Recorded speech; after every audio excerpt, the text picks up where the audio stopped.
I just heard a ton of shots. I mean, people started running inside a Paradigm, even in the office where I was. I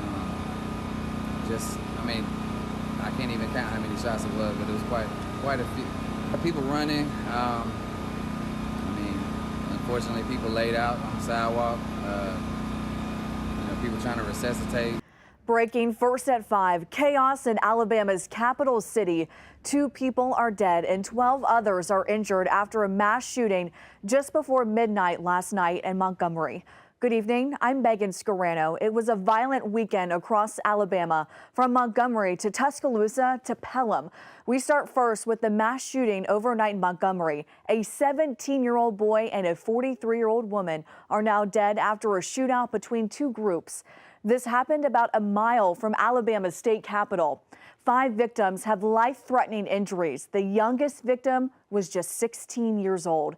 Police believe one person was targeted before gunfire was exchanged. Then several other people in the crowd pulled out their guns and started firing shots. The motive is still unclear in this investigation.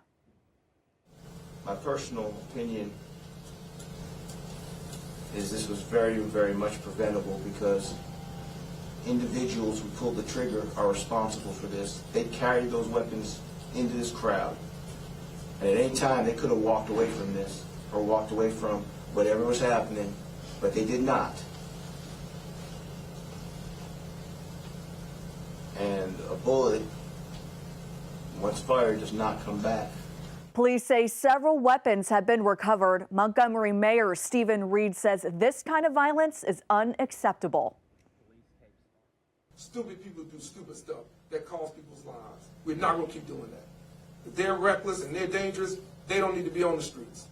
They need to be somewhere where it doesn't matter what they do, what they think about themselves, because they should not have that impact on others.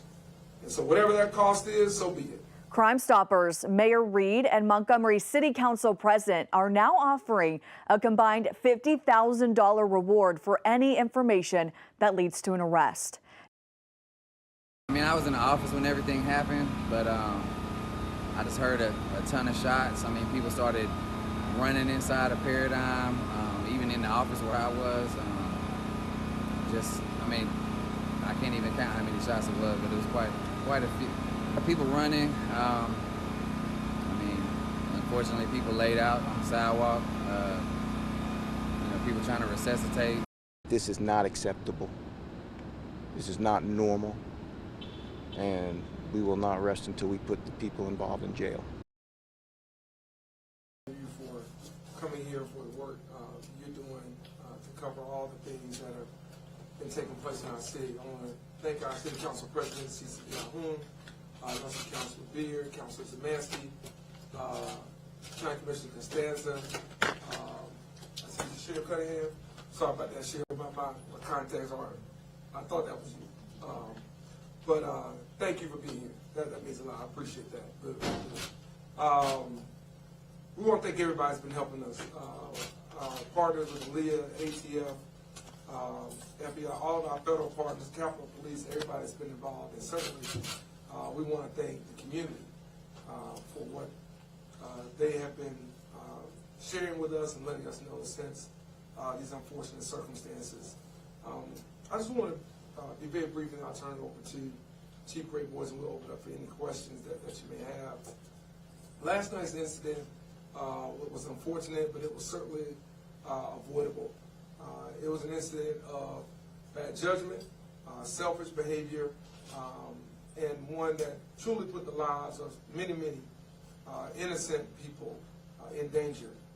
This weekend, we have had thousands of people come to our city for things like the State Fair, for things like homecomings and other football games that we've had going on, along with other events that have been going on around the city. 99.99% of people have been great. Our community partners have been great. Our law enforcement has been outstanding in covering these events and covering things in the city. Our community has been great. A lot of great fun that's been had and shared along these last several days. But unfortunately, it only took one or two bad people with bad intentions to change not only their fortunes, but the fortunes of many, many other innocent people. People who really should not have been caught in anything that took place, and something, again, that we prepared for. Talking with Chief Great Boys leading up to this weekend, talking about coverage at the State Fair, talking about coverage at ASU's homecoming, talking about coverage at the Morehouse Tuskegee Classic, and talking about coverage in our neighborhoods for those who are just going about their day. Our law enforcement officers were not off. They were encouraged not to be off, strongly encouraged. They adhered to that. They sacrificed. They missed some ball games. They missed some birthdays because they were protecting and serving this community. And even with that, and having a couple of units within a short distance, we had something like this happen because of a disagreement, because of something that, again, we believe could have been avoided and should have been. And I want the community to be well aware that for us, this is not acceptable. We're not going to normalize this. We're going to do whatever we can, not only to arrest those responsible, we're going to do whatever we can to arrest those connected in any way, who knew what may have happened or who knew what could take place. We're not going just to stop with those folks that were pulling the trigger last night. For us, it's a lot deeper than that, because the impact is a lot deeper than that. The impact is beyond those who were physically injured, those who were mentally and emotionally injured, those who are working downtown, those who live downtown, those who do business and own businesses downtown. That's a problem for us. And so, Chief Great Boys and I have been in talks consistently throughout the night about this issue, this incident, and we're going to leverage all the resources and all the partnerships that we have to that. So I want us just to be very clear that this is not going to be accepted here, and we're going to look at every issue that we can.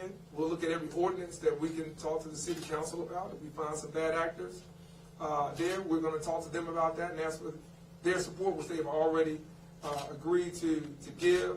But we're going to look at everything that we can, because this does not fit Montgomery. This is not who we are. This is not who we have been.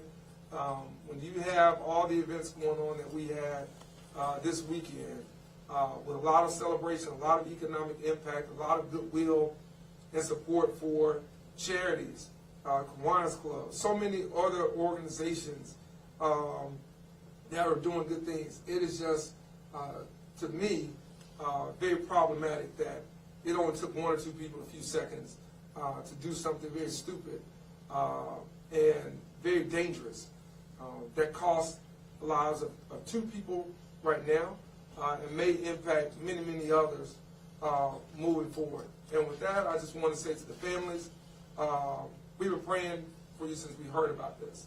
Our church prayed for the entire community. I know faith leaders who reached out to me all around this community did so as well. We're grateful for those prayers, and we're grateful for the actions as well of innocent people who came to help their neighbor, who came to help people and strangers they didn't even know before this circumstance, before this situation. So we're going to be in touch with those families, and we're going to make sure those families understand how much we grieve with them. And we know that it may not be the same as someone who has lost that person who they were just talking to minutes or hours before and won't have that opportunity again. And for those that are injured and may not necessarily have the same outcome, but who have physical or mental scars that will have to be dealt with moving forward. So we're going to talk to them, and I plan to reach out to them, specifically myself, and we're going to continue to make sure this is a top-line priority, not only for our city, but our community. And I think by looking at the leadership that we have here, again, across the city and across the county, you can tell that this is all hands on deck, and everybody's on one accord to do whatever needs to be done to make sure we bring the criminals to justice swiftly, and that we make sure justice is served severely. To send a message that But this is not going to be accepted in Montgomery now or at any time moving forward. With that, I'll turn over to Chief Grayboy to provide any facts and details, and then I'll come back and I'll take questions, and I'll close it out with some other thoughts that we want to share as well. Chief. Thanks, sir.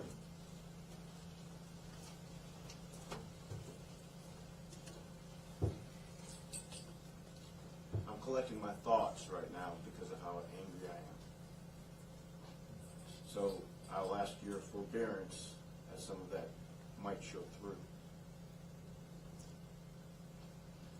Last night at 11:31, our officers responded to reports of shootings that they could hear over there at the corner of Bibb and Commerce Streets. As a result of this incident, we now presently have 14 confirmed total victims of this shooting. Of those 14 confirmed victims, 2 are deceased. 2 are no longer with us.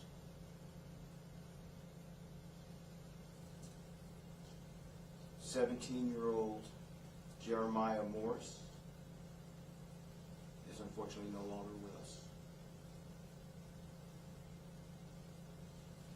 43-year-old Shalonda Williams is no longer with us, both deceased from this incident.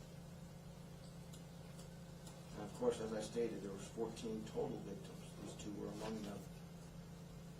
So of course, my feelings of anger and my heart is out there for their families. 5 of the victims have now life-threatening injuries. That's where we are presently. 5 have life-threatening injuries. 7 have non-life-threatening injuries. Breakdown on this bothers me, and every victim bothers me. I take it very personally. But this is of note. 7 of the victims are under the age of 20. The youngest of these victims is 16 years old.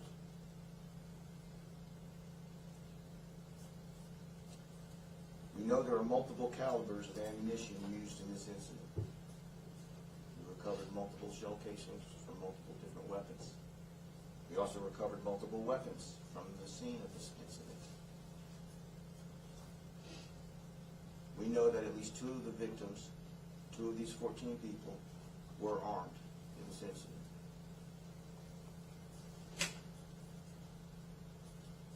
This started as a result of an individual, one of these 14, who we believe was targeted,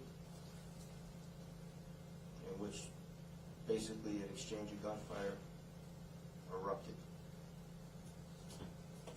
When that exchange erupted, multiple people in the crowd, this was a crowded area, pulled their own weapons and started discharging. Now, as you can imagine, that could be a very chaotic situation, and every weapon has to be accounted for, and every piece of evidence has to be processed. Now, one thing I want to make perfectly clear, we are bringing every resource to bear. I've been in communication with multiple federal agencies, from the ATF to the FBI to the U.S. Attorney's Office. I've been in communication with U.S. Marshals. My officers have been in communication with the Alabama Fusion Center. Been in communication with Montgomery County Sheriff's Office. I've been in communication with Alabama Law Enforcement Agency. And of course, we've been in communication with the Montgomery County DA's office as well. I'm making this clear because every one of these agencies stands with us and is working with us to pursue the individuals responsible. Now, one thing I want to make clear too is that purposefully I will not release any information that I believe will compromise this investigation.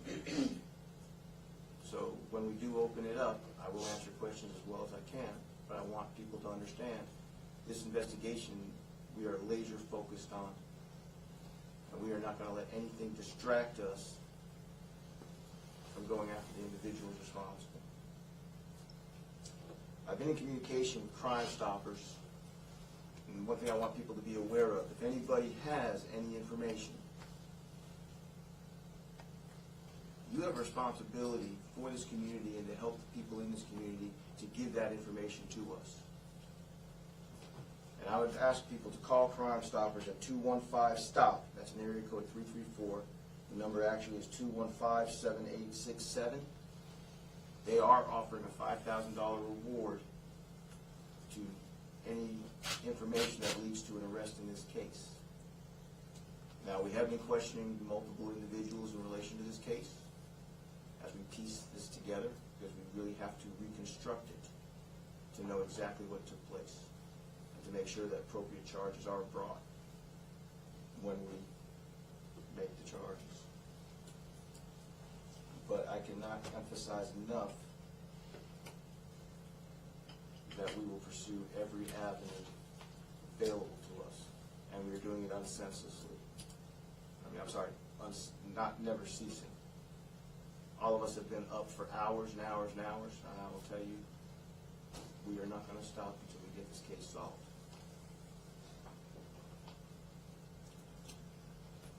If anybody has any video information or videos they believe that they have taken that will help us in this investigation, I'm going to give you all an email address. It's spelled starcenter@montgomeryal.gov. Again, that is starcenter@montgomeryal.gov.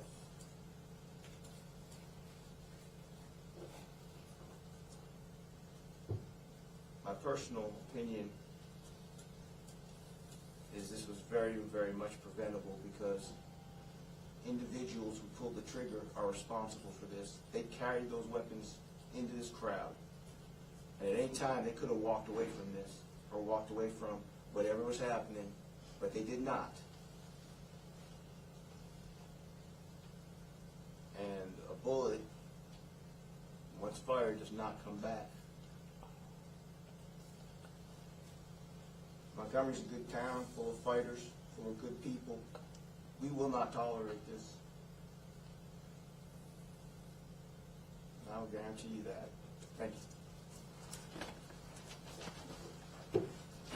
I really want to make a couple of points of clarification. I want to thank Chief and again all the men and women of the Montgomery Police Department, Alabama Law Enforcement Agency, Montgomery County Sheriff's Office, Alcohol, Tobacco, and Firearms, FBI, Capitol Police, DA's office, everybody that has been a part of this over these last several hours. Also, recognize some of the council members that were here. I know we had council members Rowley, Johnson, and Mitchell, who were also out there last night with some of the families as well. So I want to recognize them. And again, that's about 3/4 of the council that has either been there or here. So it shows you again level of involvement, level of seriousness that we're taking this as a city.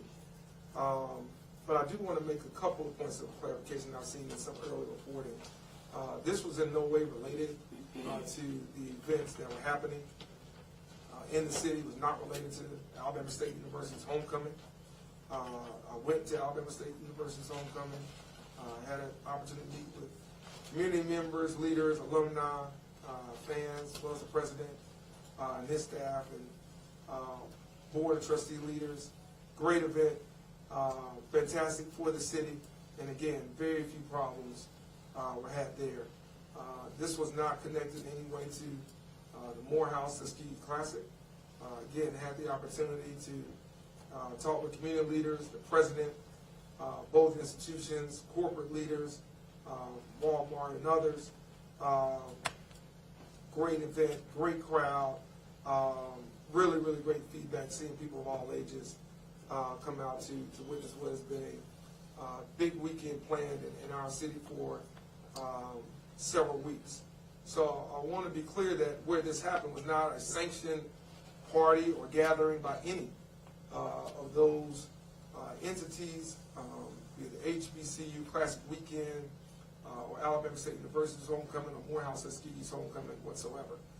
That's a local place with a local establishment, and unfortunately most of the victims, as far as we know, were local and unaffiliated with the institutions or those activities that I mentioned. They were not connected to the Alabama State Fair. So again, a lot of people out there, a lot of preparation, a lot of work, a lot of sacrifice on behalf of dedicated law enforcement professionals. Nothing out of the ordinary there. So I want to stress that, because I think sometimes there's a lot of things out there, in particular on social media, that potentially people try to craft and play detective. We've got great detectives here and throughout who are already on this, and I just want to make sure that's clear, so as not to besmirch any of those organizations that were doing so much and have done so much to bring people here to our city. Second thing I want to say is that when you have people who are willing to draw down in a crowded area, that's reckless and dangerous enough. When you have people who are willing to do that with police officers in plain sight within short distance, I'm not sure if those people can be reacclimated to our society. I'm not sure that they can be productive citizens in our society. If you're that determined to try to take someone's life at the expense of others, I'm not sure those are people that we can allow back into our society, because the risk is just too great. And I want to thank again our law enforcement professionals and everybody who helped us identify some suspects, who helped us identify and apprehend some people who were close by, some people who had guns on them. Now, it's yet to be determined whether or not those guns were connected to this crime, but certainly had guns on them. And we're going to find others. But when people are that reckless when it comes to human life, that's a problem. And that's a problem that's going to be a lot deeper than what we'll talk about, at least here today. But it's something that I think we have to talk about as a community. We have to have some tough conversations around that. Who wants to be saved and who can be saved? Not everybody wants to be saved. And we have to find out who those people are. And we have to take things in our perspective to be proactive to protect this community. There's too many good people here working hard, doing great things to help this community prosper and move forward, for it to be just set on fire by people who are just committed to destruction and committed to bringing about physical harm, regardless of who it comes to, because of their short-sighted emotions and how they deal with conflict and how they deal with disagreements. Conflict and disagreements are as old as mankind. How we deal with them is the only thing that's changed. And so it used to be a time when there was a disagreement, might be a fist fight. I'm born and raised in Montgomery. I've seen plenty of them. And it was that. And now we're in this place where you don't do that because everybody feels like they have to have a gun. Everybody feels like this is a wild, wild west. And so you lose innocent people over something very simple that could be worked out, that even maybe without pushing and shoving, could be de-escalated. And we have what we have now, innocent people who are harmed and many more who are impacted. So I just wanted to mention that. And then finally, I want to say this, $5,000 isn't enough to bring the cowards to justice. I put $20,000 on that, and we're going to make that $25,000. Maybe 50. We had another $25,000 from our city council president, from the council that's here. Thank you. Thank all of you. And this shouldn't be about reward money. You should feel compelled to come forward because innocent people were harmed last night, and most were just in the wrong place at the wrong time. Could have been any one of us. I was just out of town the weekend before. No different. And we got to make sure that, again, we don't accept this. And so I thank our city council for just doing that. But $50,000 is what we're going to be right now. And we want those who know to come forward. Not because you want the money, because you know it's what's right. And you know it's the right thing to do for people who should not have been in this situation, that have been harmed by it. And more importantly, to remove the people who were behind us. And I want to be very, very clear. We're going to see this all the way through. And if there's legislation we need to change, then we'll change legislation. If there are things we need to change in the bail and bonds laws, then we'll change the bail and bonds laws. But we're not going to just sit here and do the same thing over and over and over again. We're not going to do that. That's not fair to the victims. It's not fair to the families. It's not fair to this community. We're just not going to do that. So if we have to tighten things up, if we have to take a different position, then so be it. We'll do that. But dangerous criminals and people who are this reckless with human life don't deserve to be free. They don't deserve to walk our streets. That's not anything you are promised. That's something that is an opportunity, is a blessing. And if you can't do that, then you don't need to be on our streets, period. So with that, I'll open up for any questions you may have for myself, Chief Grayboys, and we'll take them from there. Chief, Marty Roney, Montgomery Advertiser, could you verify the name spellings of the deceased victims, please? Sorry. Certainly, sir. Jeremiah Morse is, from the spelling I have at present, Jeremiah, last name Morris. Yes, sir. And the other victim is Shalonda Williams, spelled Shalanda, last name Williams. Are they both Montgomery residents? At present, we believe so.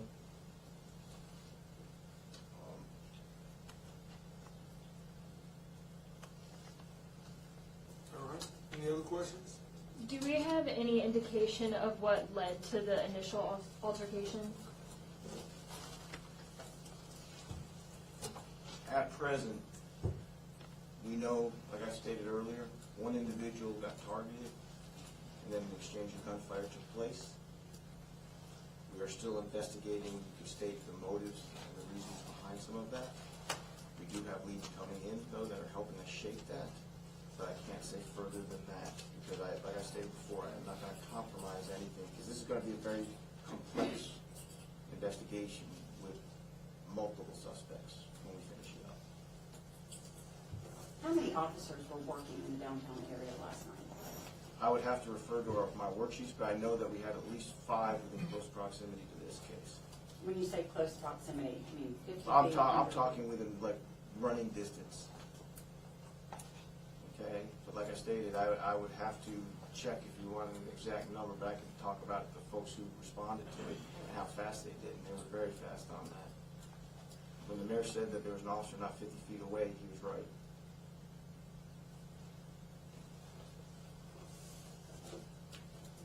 I'm going to ask this question with an apology beforehand, because I know how hard y'all been working and how nerves are raw. But my editor told me to ask it. Does this mean downtown Montgomery is unsafe?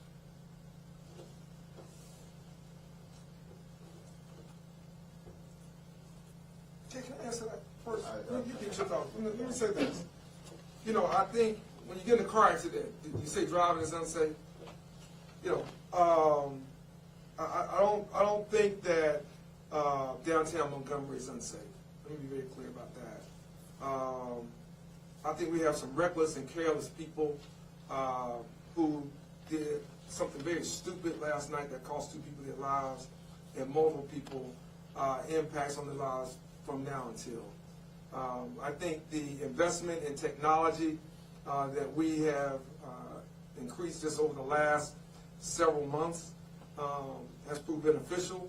I think our police department, Chief Gray Boy's outreach with the Downtown Business Association has been productive. I think our conversations with major stakeholders in that area, whether it's the State Capitol Police, whether it's those that assist with the retirement systems of Alabama's buildings, as well as our entrepreneurs and small business owners. There's been a great, great collaboration, teamwork, and effectiveness there.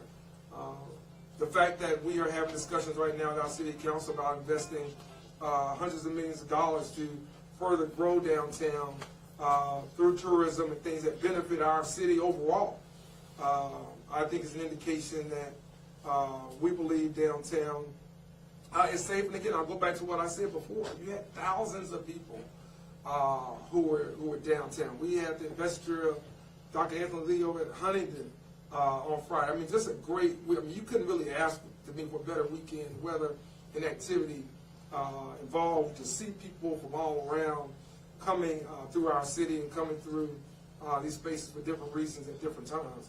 What we had were some individuals who decided that they were going to put innocent lives at risk because of whatever issues or whatever disagreements or whatever conflicts they had. And I don't think it would have mattered if it was on 1600 Pennsylvania Avenue or it was on the steps of the Capitol. I think that was going to happen. And what we have to do is we have to make sure that from our standpoint, we send a strong message, a direct message, that this is not acceptable.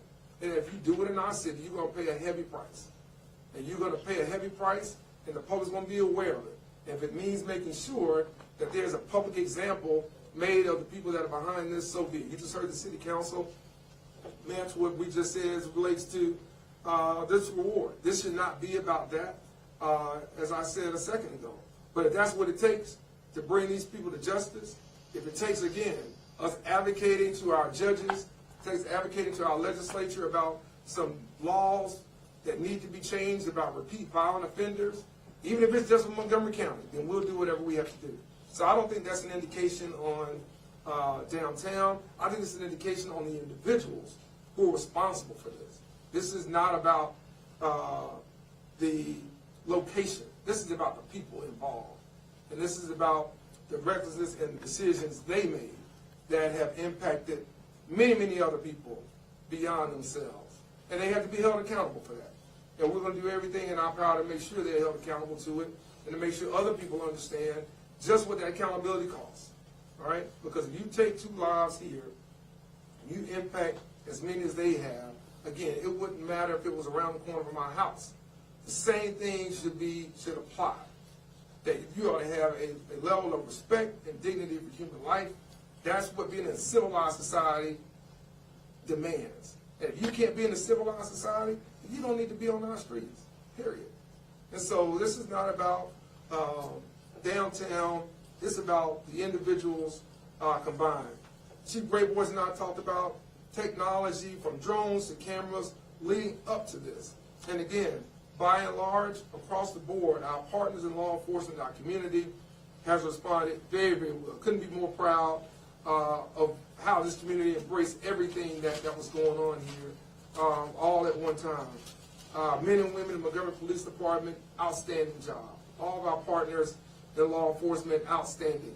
And again, if you got people that are from here to down this hall, and they're willing to do something, I don't know there's anything a drone or camera or any other amount of men and women are going to do. But I also think that will help us close this case very swiftly. And I think the community's partnership and the community's interest in it will help as well. We've got a lot of great feedback, a lot of offers of support. And those are people who don't necessarily come downtown all the time. And they don't necessarily stay out past 9 or 10 o'clock. But they know this is their community.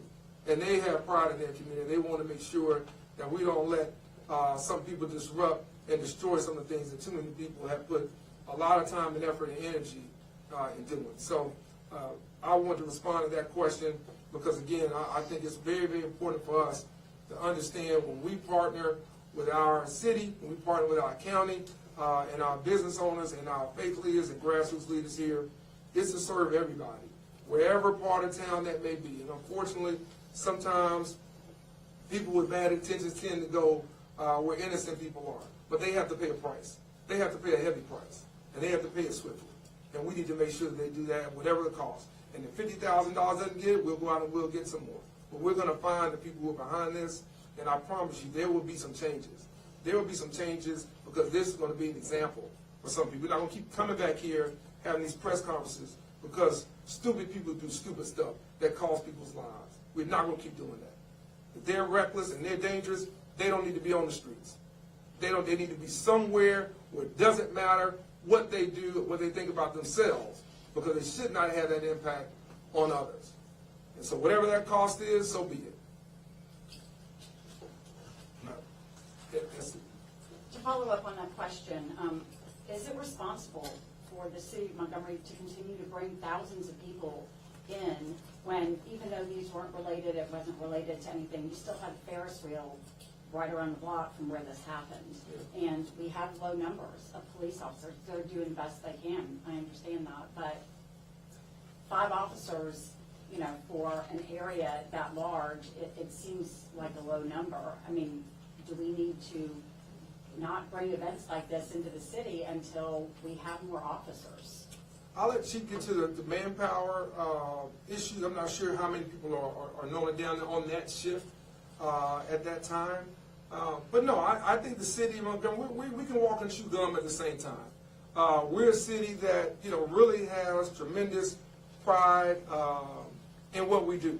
And, you know, I didn't get a chance to go out to the fair yet. I was looking forward, I am looking forward to getting out there, but I go out there every year. The thing that I'm always impressed about from the time I was growing up here is what the Kiwanis Club does for so many people, not just in our city, but in our area. And I say that because the fair is a big part of bringing in funds and revenue. And that's a big operation that our police department and sheriff's department and so many folks work hard on year-round.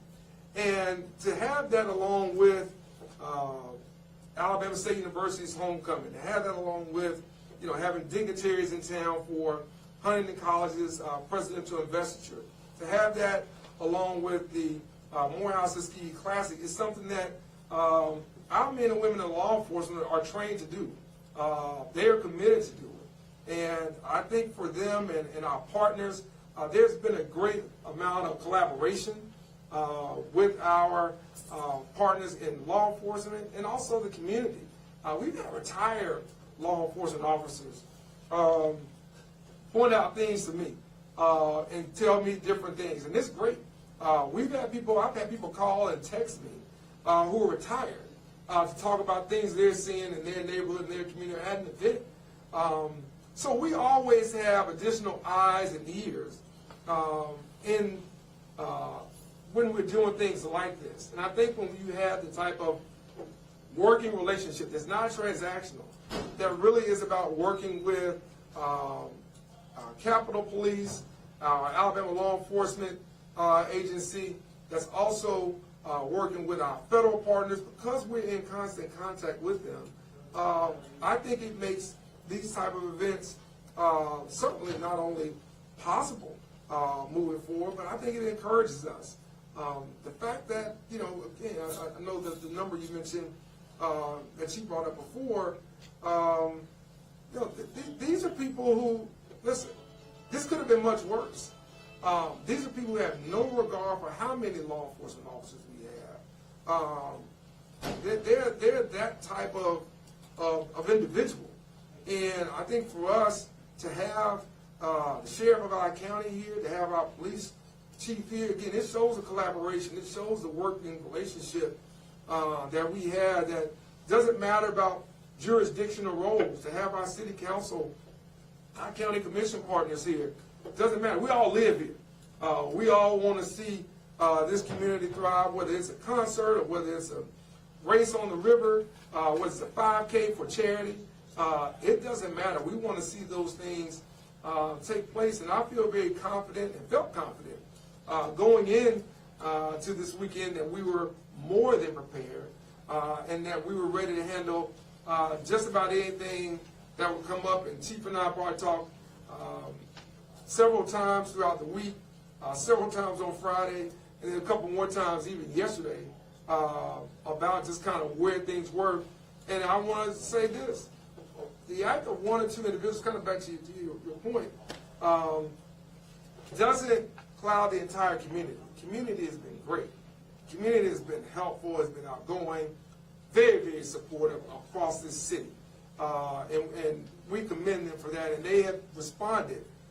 You've gotten some of the messages I've gotten to not approving and not liking what's happening, not going to settle for that as well. They're as angry as we are. And I appreciate that because they understand what we're doing in this city and in this region, and they understand what so many folks around the walls and those that are here in our community do to try to bring events to downtown, to other parts of Montgomery, so that you can unwind with your family, you can unwind with your friends, you can invite people here. And I want to say this, and I'll let the chief give final remarks on the manpower thing. If what happened here only happened here, I might be concerned. And although I'm concerned about why this happened, I know enough, and I talk to enough mayors around the state and enough mayors around the country to know that we all deal with it.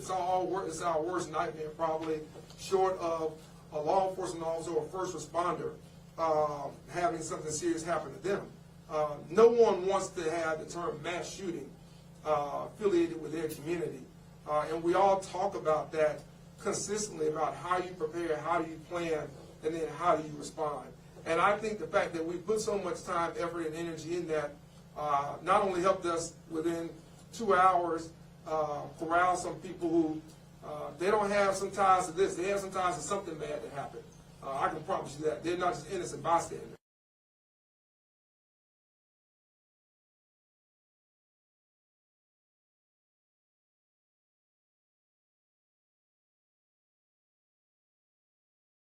Because of that planning, preparation, and response. So I think we're more than capable of being able to handle events like this and others. We've done it with Buckmasters. We do it with the Salute the Veterans Bowl. We do it with concerts. We do it with other events here all the time with the help of everybody that's in this room. And I'm proud to be able to work with all of them in various capacities to get those things done. We'll continue to do that. We aren't going to let one or two bad apples spoil the bunch. We're going to find those that are rotten, and we'll get them the hell out of here. I'd like to address something here, and I want to clarify. When I was stating that there were 5 within, you could say, walking distance, that number did not include the folks who also responded in their vehicles. As the mayor just alluded, we had one officer who was so quick on the scene, he was transporting a victim before, you could say, even the ambulances got there. The response was so quick, okay, we were taking people into investigative, you could say, custody, a short distance away. Okay, while I can't tell you how fast I got here, I know I got here pretty fast. This response of our units and our officers, this was not a manpower issue. We had plenty of manpower. We had darn Aaliyah out there, ATF, other federal partners, Sheriff's Department. I mean, we had a huge response on this, and a very quick response. But something you got to understand with these types of situations, when you know how fast a magazine can be emptied out of a handgun, an automatic handgun, that incident might have only taken less than 60 seconds. So this was an issue, and one thing I think we all have to be aware of, and I think we don't need anybody misinforming the public, this is an issue of the individuals who pull those triggers. They pull those triggers. They hurt those people. That's who's at fault in this, and that's who we're going after. And we can't let, as a community, as a police department, as law enforcement officers, we cannot let anything sway us or distract us from that purpose. Our response on this was very timely, and we brought a lot of force to bear. But when you have these many individuals get shot, and you have this type of crime scene, you have to do everything right. Because you only get really one chance at that prosecution. and we are going to do everything we can. And we are thankful to all of the law enforcement partners who showed up last night, who are showing up today, and who are helping us, because we are utilizing, like I stated, every resource. And I'm proud of my detectives and the work that they are doing. I have full confidence in their abilities, and I am so thankful that we can work together as a team to go after these bad actors. But do not forget who's responsible for these shootings. And it's the people who pull those triggers, not just here, but anywhere, but that's who's responsible for this. I'm sorry, we'll come in. Attorney General Steve Marshall, in commenting about the shooting, he said, I don't know the exact quote, but something about he's concerned about what he called the stubborn refusal of officials in Montgomery to acknowledge there's a serious crime problem here. Mayor, do you have any response to what he said? I don't know that one could look at our record objectively and what we've done with our city council and say that there's a refusal to acknowledge crime as an issue in the city of Montgomery.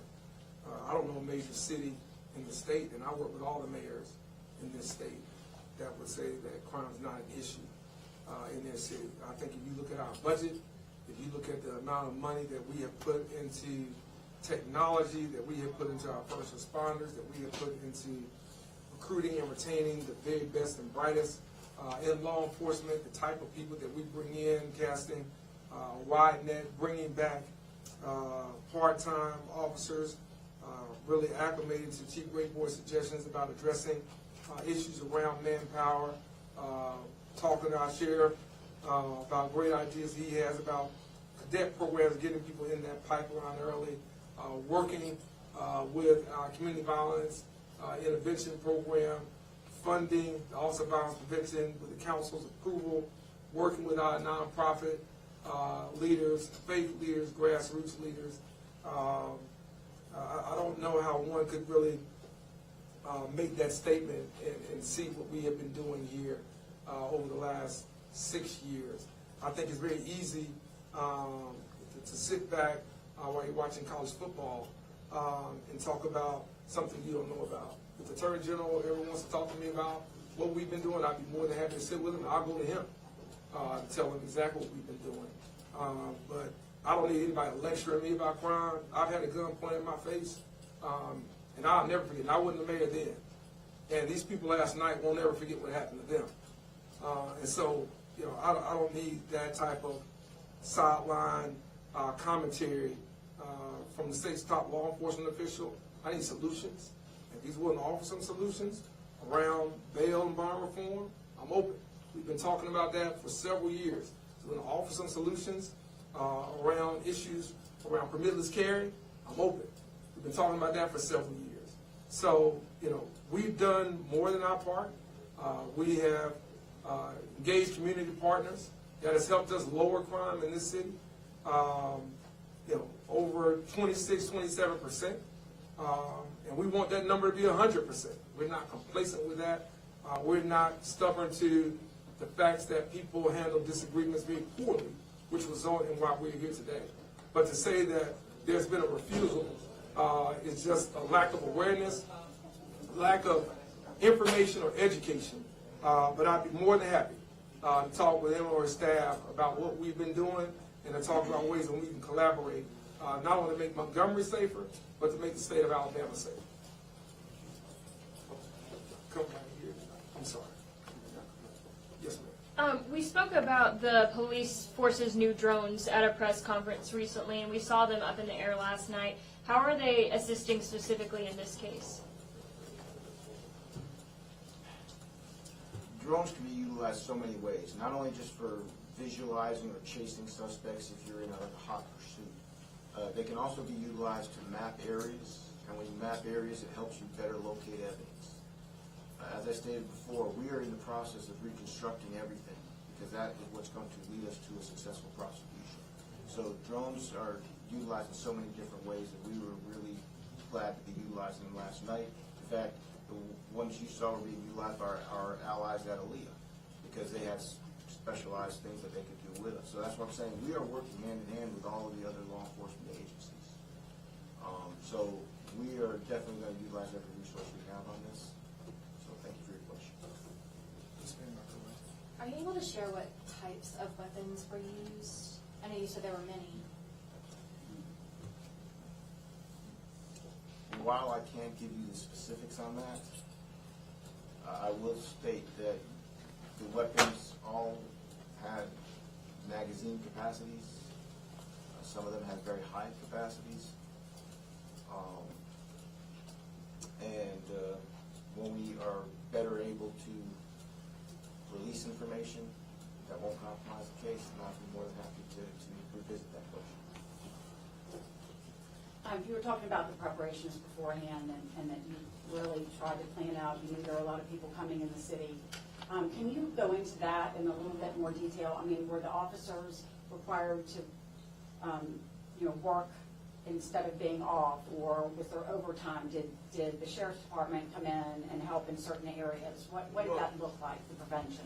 I mean, you had multiple officers working, and of course, some are on duty full-time, some were working overtime. And you deploy them in the best manner you can to try to respond to various issues. Now,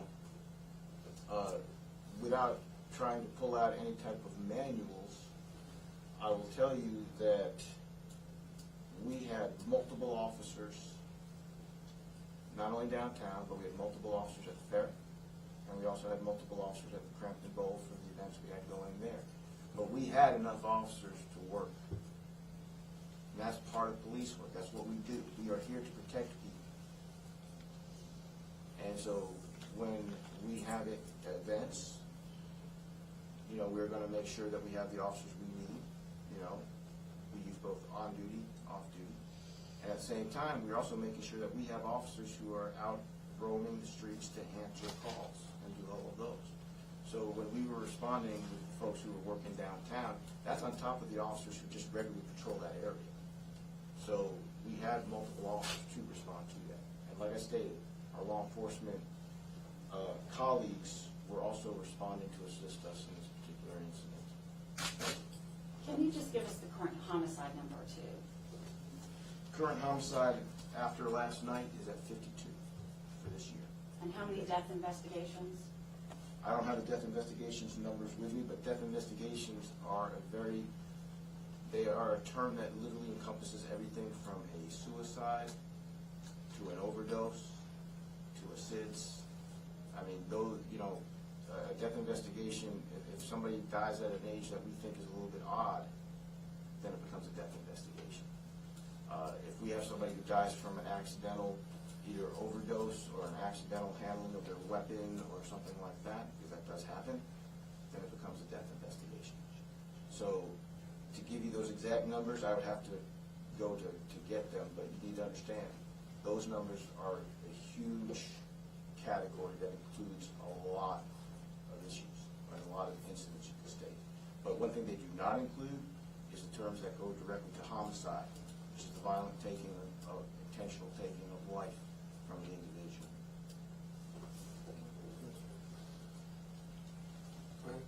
Are there any mental health resources you can recommend for those who may be affected by this incident? Yeah, I'm glad you asked that question. The Office of Violence Prevention will be having a trauma center set up at Sheridan Heights, North Montgomery Community Center from 1 to 3.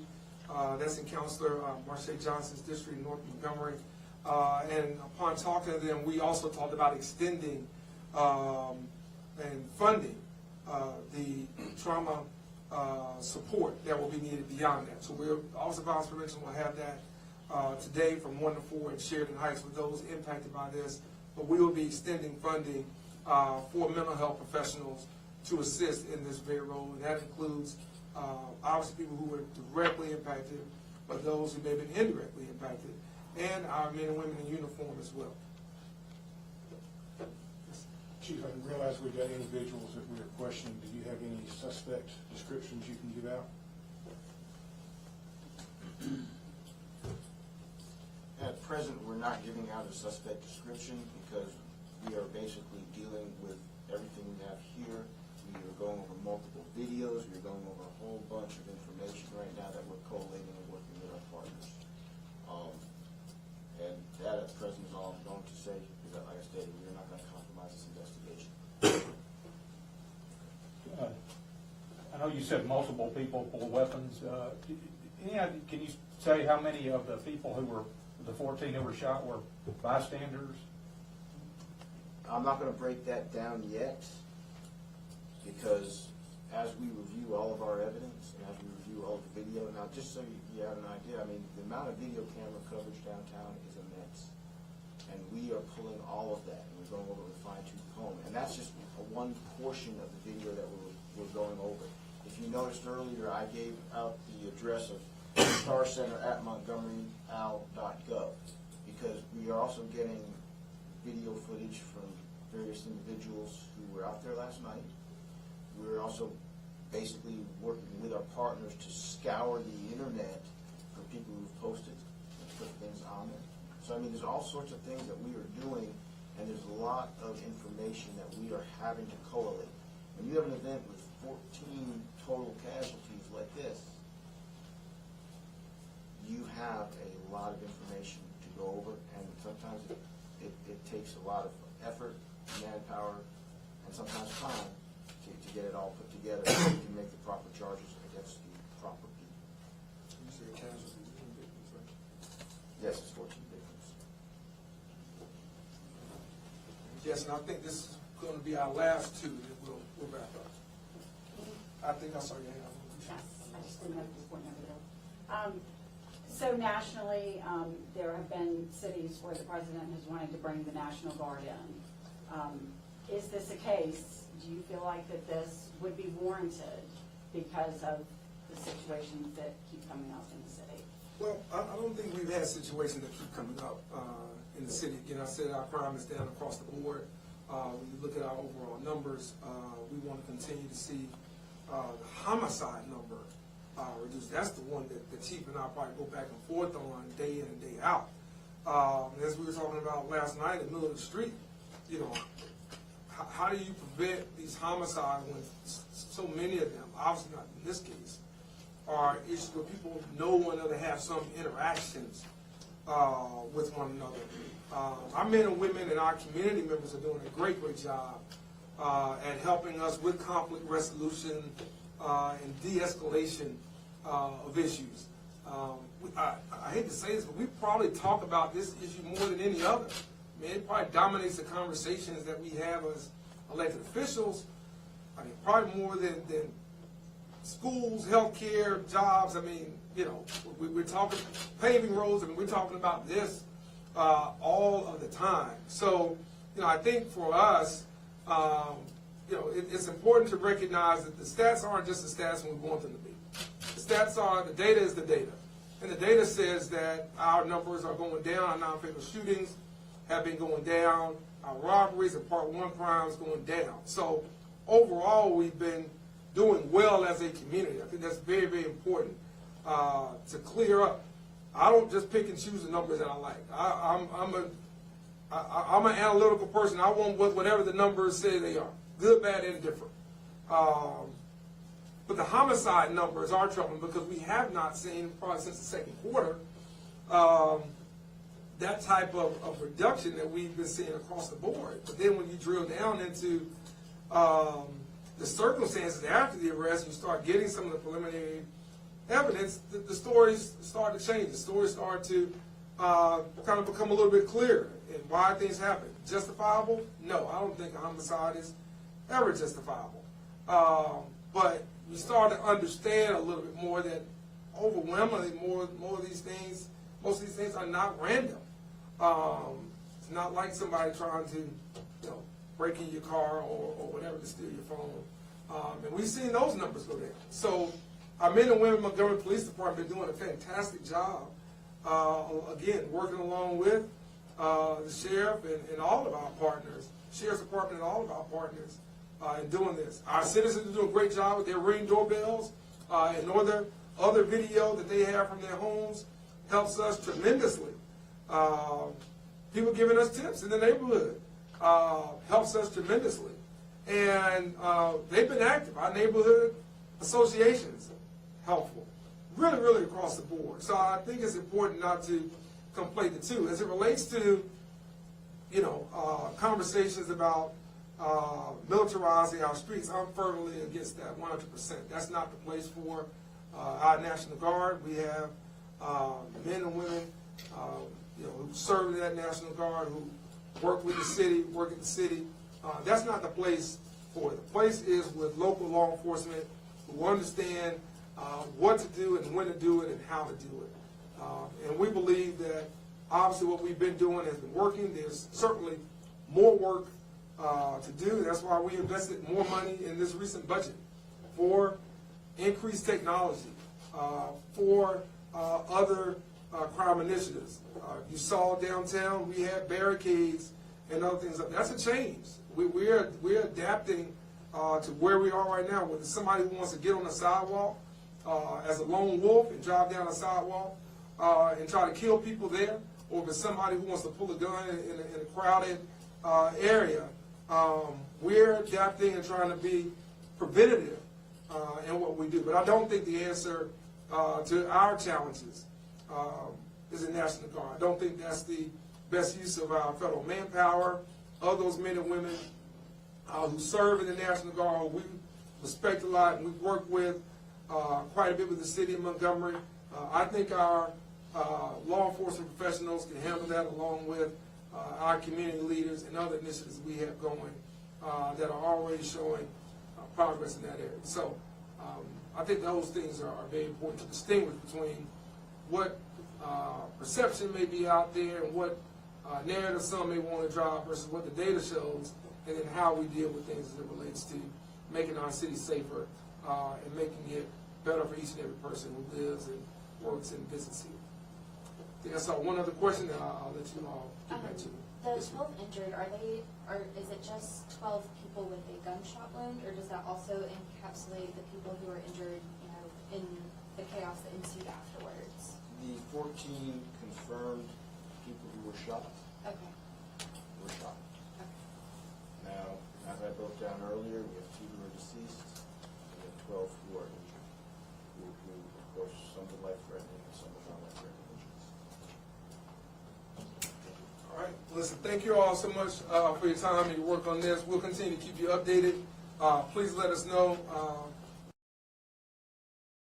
Information Officer and Miguel, our communications director with the City of Montgomery, please don't hesitate to let us know if you have any questions, but we will keep you apprised of this situation.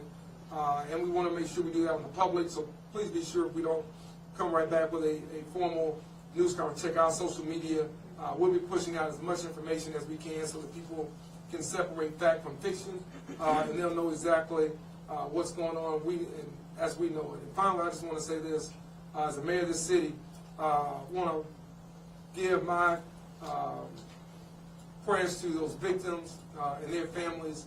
It's a tragedy that should not have happened. To all those friends, neighbors, church members, co-workers, and others, we're sorry about this, but more importantly, we're going to get to the bottom of it. And we're going to do everything we can. And if what we are doing doesn't get us where we want to go in the next 24 to 48 hours, we'll do something different. But we're going to continue to do whatever we have to do to bring those responsible to justice and make sure that justice is served severely. Thank you.